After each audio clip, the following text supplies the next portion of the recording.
Hello everyone, welcome back. Today I'm going to be reading Aesop's Fables. At least I hope that's how you say it. Now, I'm not very familiar with this story.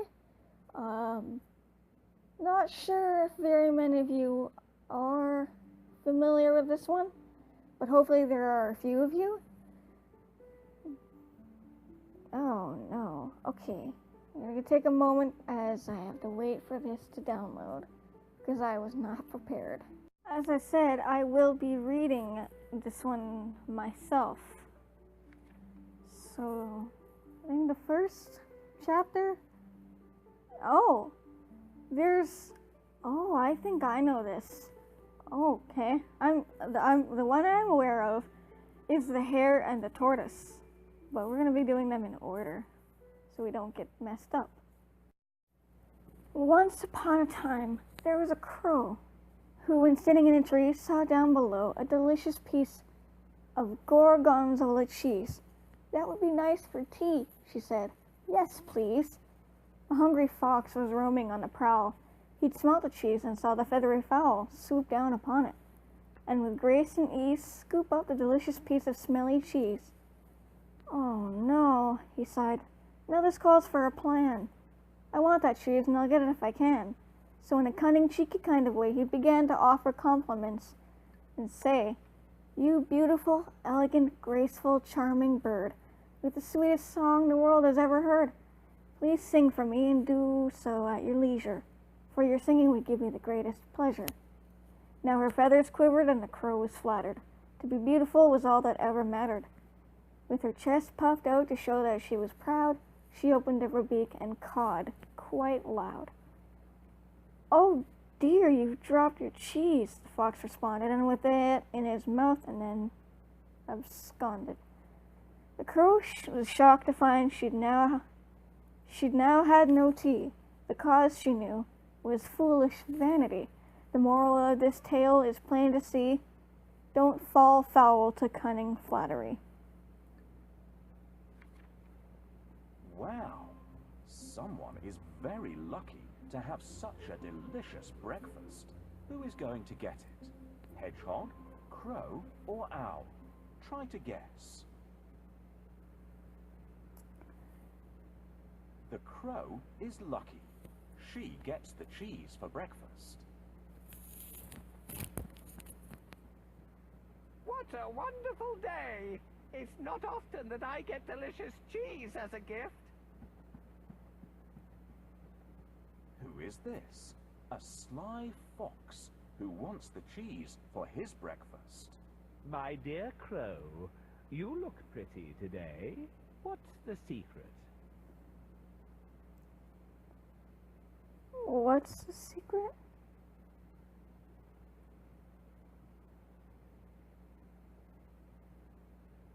What was it?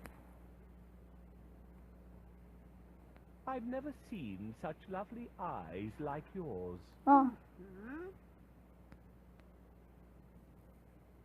Was it this one? What beautiful soft feathers you have. And you also have a lovely singing voice. Sing to me in your sweet and gentle voice. Silly crow. Did you think you have a wonderful voice? Don't trust anyone who flatters you. I'm off to eat now. A lie begins where a truth ends. I was foolish to trust the fox. Now I have nothing to eat. I'll look for something else to eat in the forest. Poor crow. That's why you should never... it's not nice to take advantage of people, and you shouldn't do that. Oh, now here's a story we're all familiar with. The Hare and the Tortoise. A young hare once boasted how fast he could run. He was agile, long-legged, and out for some fun. So he teased an old tortoise about his slow pace, but the tortoise surprised him and asked for a race. If you think you can beat me, you're out of your mind," jeered the hare, who was really very unkind. "Yes, I could win," said the tortoise. "Name the time and place." The hare thought this amusing and laughed in his face. But he agreed to the race, and the place was set. An announcement was made in the country gazette. The animals gathered out for the day. Excitement arose when the race got underway. The hare and the tortoise were set on their marks. The pistol was fired, and it shot out some sparks. In a great cloud of dust, the hare ran off at some speed. It was obvious to all he was well in the lead. The tortoise then coughed, wiped the dust from his face, then set off quite steadily at a moderate pace. He didn't worry that the hare could run very fast. The test would be whether or not he could last. The hare, with his racing, had made himself hot, so he stopped under a tree in a cool, shady spot. He thought, "Why should I rush? I am certain to win." So he lay down for a rest and fell asleep with a grin. Meanwhile, the old tortoise plodded steadily on, neither stopping nor resting as he went along. He passed the hare, and then, oh yes, indeed, it wasn't the hare, but old Tortoise who was in the lead. The crowd saw him and cheered. The noise woke up the hare. To see the race won by Tortoise was more than he could bear. He took off in a fury when he realized his fate, but the tortoise was first. He was simply too late. Slow but sure wins the race is the moral of this story. Take things steadily and moderately, and you'll never fail. I'm proud to be fast and light-footed. Those who can't run fast are really unlucky. How do you manage, Tortoise? I might be slow, but I'm always on time. You can't be on time if you're slow. Let's have a contest to see who reaches the mountain first. I accept, Hare. Nightingale, can you be the judge? Sure. Please take your places. On your marks, get set, go. Good luck, Tortoise.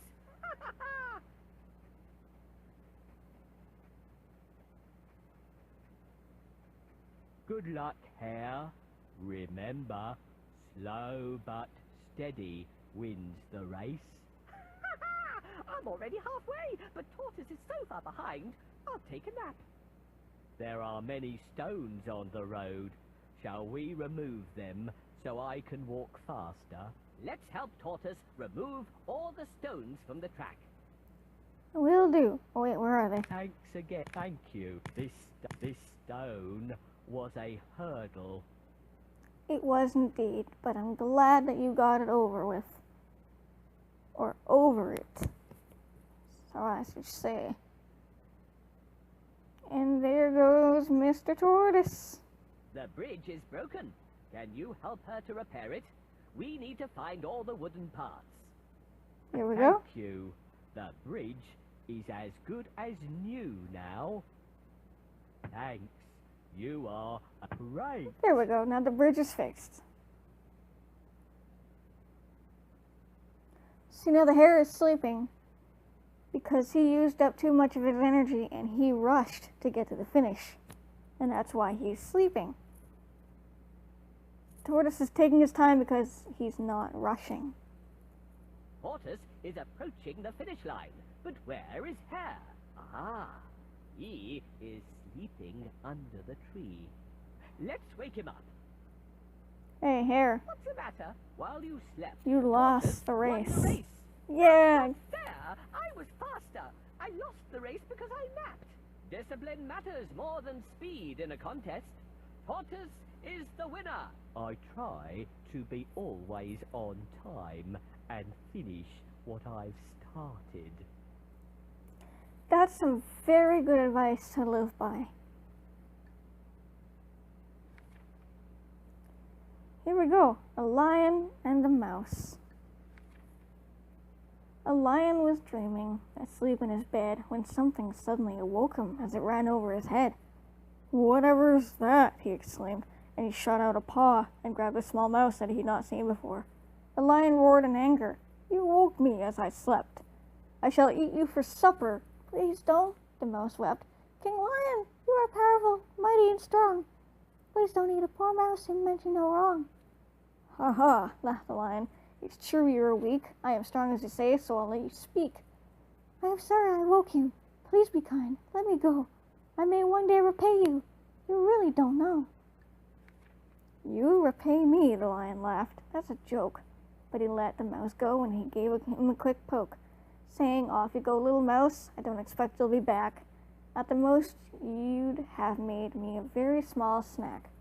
So the mouse bowed thanks and then went on her way, and the lion never saw her until it happened one day, as he was taking his usual stroll in the jungle when a rope trapped and snared him and he got in a tangle. He struggled and struggled, but the ropes only got tighter. It didn't help in this case to be a great fighter. "Help! Let me out! Let me free! I'm in pain!" But his roaring and crying were all to be in vain, until a small mouse in the bushes pricked up his ears, or her ears, and ran to his aid and swallowed her fears. "Remember me, your highness?" she found the courage to say. "You showed me kindness, and I said that one day I'd repay you, and now I'm really quite sure I can help you." And then quickly she started to gnaw away at the ropes until she gnawed a big hole, which the lion fell through safely, body and soul. "At last I am free, little mouse, thanks to you. You may be small, but you are honest and true. Your honesty and kindness is where your strength lies. You came to my aid when you heard my cries." The moral is surely, no matter how small, honesty and kindness makes the greatest of all. It does. It does. It pays off. Wait. Oh my. Who dared to wake me up? I'm sorry, Lion. I didn't mean to disturb you. You're brave to disturb the king of beasts, but I'll gobble you up now. I'm hungry.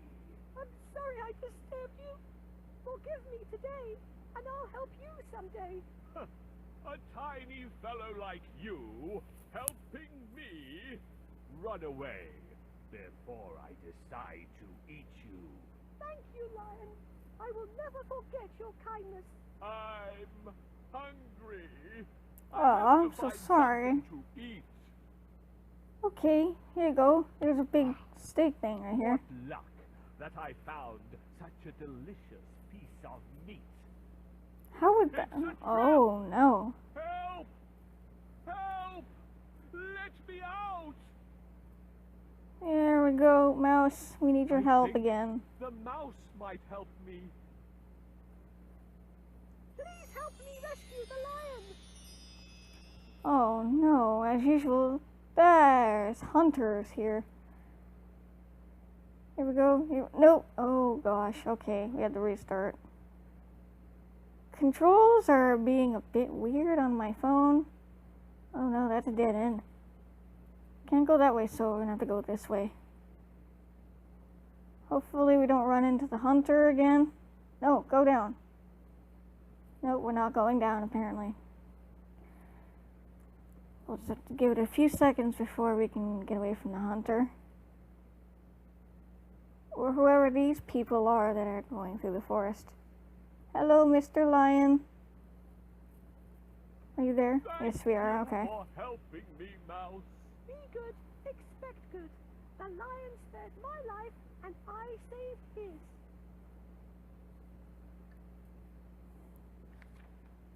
The ant and the grasshopper. Now, I think this one some of you might be familiar with. I know this story a little bit.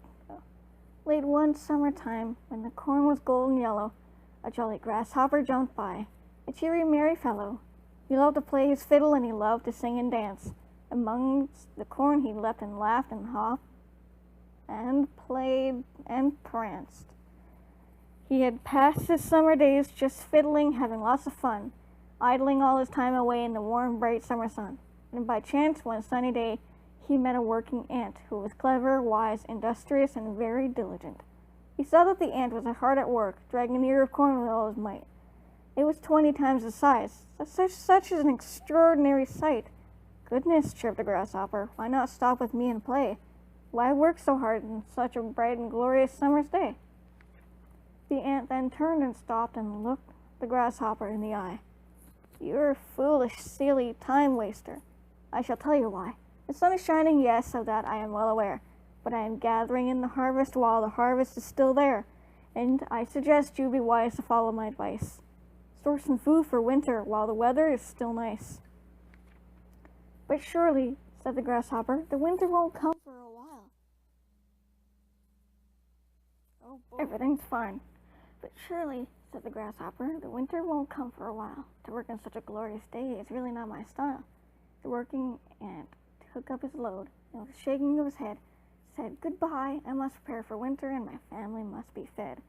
The Grasshopper waved his fiddlestick and ignored the ant's advice, and he hopped away and fiddled while the weather was still nice. But seasons change, and winter came, as it was sure to do. The field was bare and empty where the golden corn once grew. The ant had stored corn wisely. He had food the winter through, but the Grasshopper went hungry. There was nothing he could do. He had ignored the ant's advice, and now it was really too late. You cannot eat fried fiddle. It doesn't make a tasty plate. The moral of this story is a sound of advice. Take heed. In times of plenty, save and store in case of future need.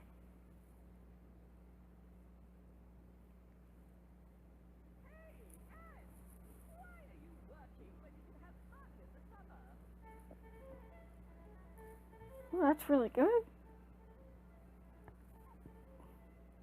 That Grasshopper sure can fiddle.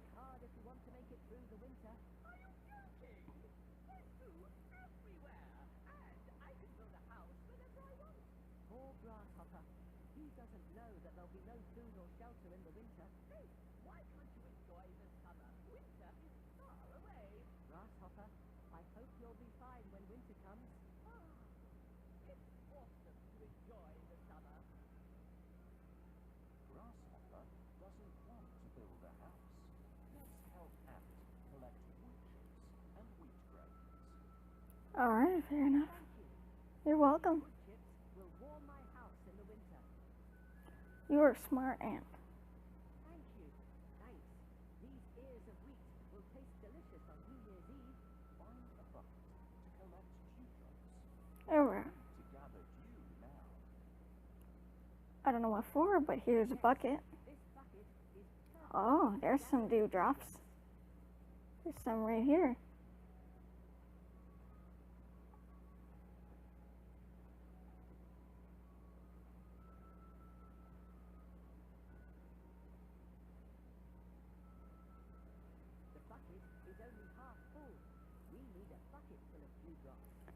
Well, we have 2 more to collect, I think. There we go. The bucket is full. I'm ready for the cold winter now.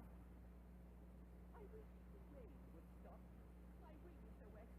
Is there a shelter? Poor Grasshopper might catch a cold. Let's find him a home. He didn't work. Maybe here? His aunt's house. I won't knock on his door. Okay. Flower? Okay. Oh my, alright. I should have listened to the ants and prepared for autumn and winter. It's cold. Oh no. Yeah, I hope ants will take pity on me. I can't move. Please knock the door for me. Okay. What brings you here, dear Grasshopper? Please let me in, ants. You were right about preparing for winter. Now you can sing and dance if you wish, but it's a lesson for you. Next winter, take care of yourself. Okay. I guess that's it. So hopefully you took in that advice from these 4 stories, and hopefully you will take that and use that in your life when you're making decisions. Thank you so much for watching this one. I hope you enjoyed it. Thank you so much for watching. Bye!